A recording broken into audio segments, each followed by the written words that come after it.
mulai. Bismillahirrahmanirrahim.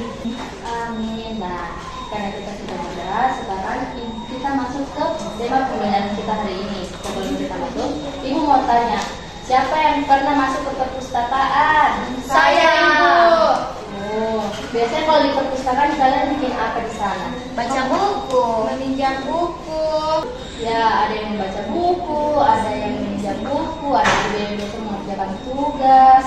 Nah, coba kita bayangkan jika di perpustakaan ada ribuan buku, tetapi semuanya disusun secara sembarangan. Menurut kalian kira-kira kita akan lebih menemukan buku yang akan dicari atau tidak? Tidak, Bu. Karena berantakan jadi sulit. Nah, betul sekali. Karena itu, perpustakaan memerlukan sistem pengelolaan yang lebih baik, di mana sekarang itu banyak perpustakaan yang sudah menggunakan teknologi digital untuk membantu pelayanan.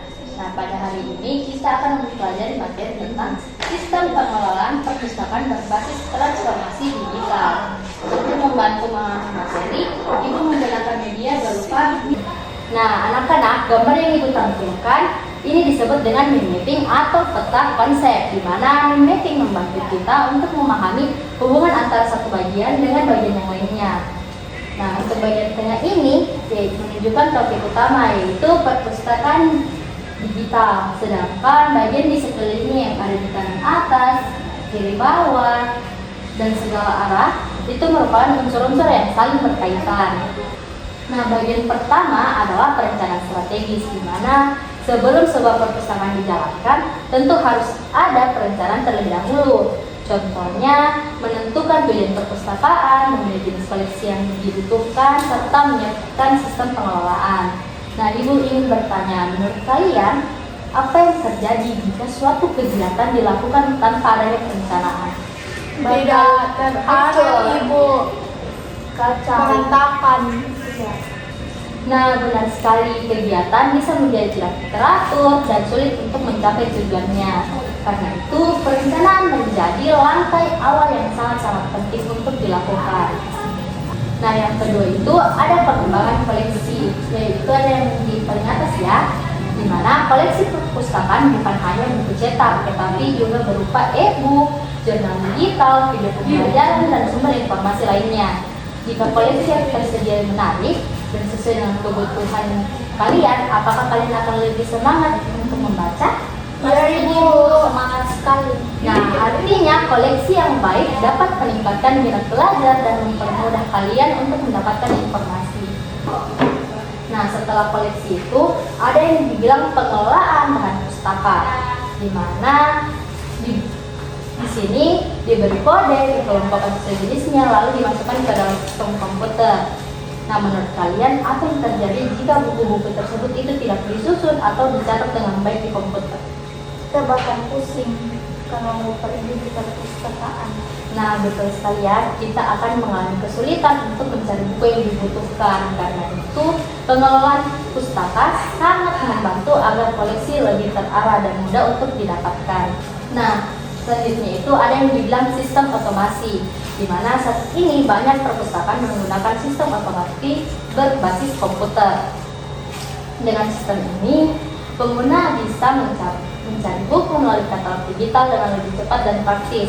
Juga kalian tidak perlu harus mengunjungi perpustakaan, kalian bisa mengaksesnya di mana saja, mau di rumah, di jalan, atau di tempat makan sekalipun. Nah, namun jika data yang dimasukkan tidak tepat, kira-kira apa yang akan terjadi? Biasanya bahaya, Bu. Tidak sekali. Nah, betul ya, informasi yang muncul itu salah dan juga membuat kita akan menjadi bingung. Jadi, ketelitian dalam pengelolaan data sangat-sangat diperlukan ya. Nah, yang selanjutnya itu ada layanan sirkulasi dan referensi, di mana layanan ini berkaitan langsung dengan pengguna perpustakaan seperti peminjaman buku, pengembangan buku, atau membantu mencari informasi. Kalau pelayanan di perpustakaan ramah juga cepat, apakah kalian akan merasa nyaman untuk berkunjung ke perpustakaan? Iya, Ibu.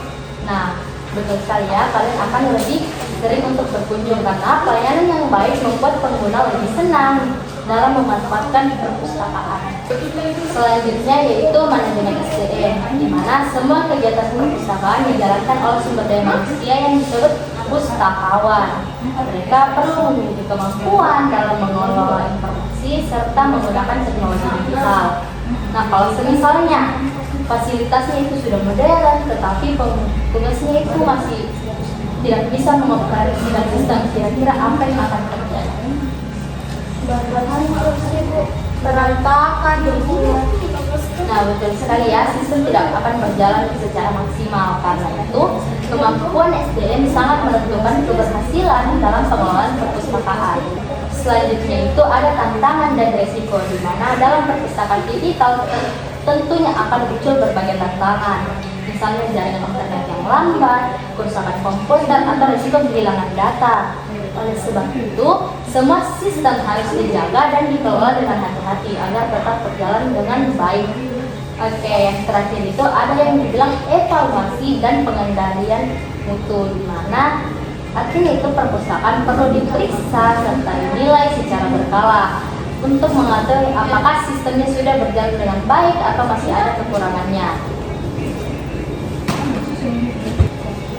Nah, jadi anak-anak, seluruh bagian dalam pengelolaan perpustakaan itu saling berhubungan, mulai dari perencanaan, pengembangan koleksi, pengelolaan bahan pustaka, sistem otomasi, layanan SDM, hingga dengan bagian evaluasi. Jika salah satu bagian tidak berjalan dengan baik, maka bagian lainnya juga akan terpengaruh. Nah, Ibu pengen kasih tugas nih untuk kalian di rumah. Kalian harus membuat poster tentang sistem pengelolaan perpustakaan. Kalian dapat menggunakan stiker atau mewarnainya, terserah kalian, intinya sekreatif mungkin. Dikumpulkan minggu depan ya. Hari ini, baik anak-anak, pembelajaran hari ini sudah sampai di akhir. Hari ini kita telah mempelajari bagaimana sistem pengelolaan perpustakaan dilakukan di era digital ini. Ibu berharap materi hari ini bisa menambah pengetahuan kalian tentang pentingnya pengelolaan informasi dan teknologi dalam perpustakaan. Sebelum Ibu akhiri, siapa yang bisa menyebutkan salah satu bagian penting dalam pengelolaan perpustakaan? Saya Bu, Oke, coba mau Lydia. bagian paling penting perencanaan. Nah, betul sekali ya, di mana tanpa adanya perencanaan, langkah-langkah yang lainnya tidak dapat dilakukan. Oke, terima kasih karena kalian sudah mengikuti pembelajaran dengan tertib dan aktif hari ini. Sampai bertemu pada pembelajaran berikutnya. Wassalamualaikum warahmatullahi wabarakatuh. Waalaikumsalam warahmatullahi wabarakatuh. Terima kasih Bu.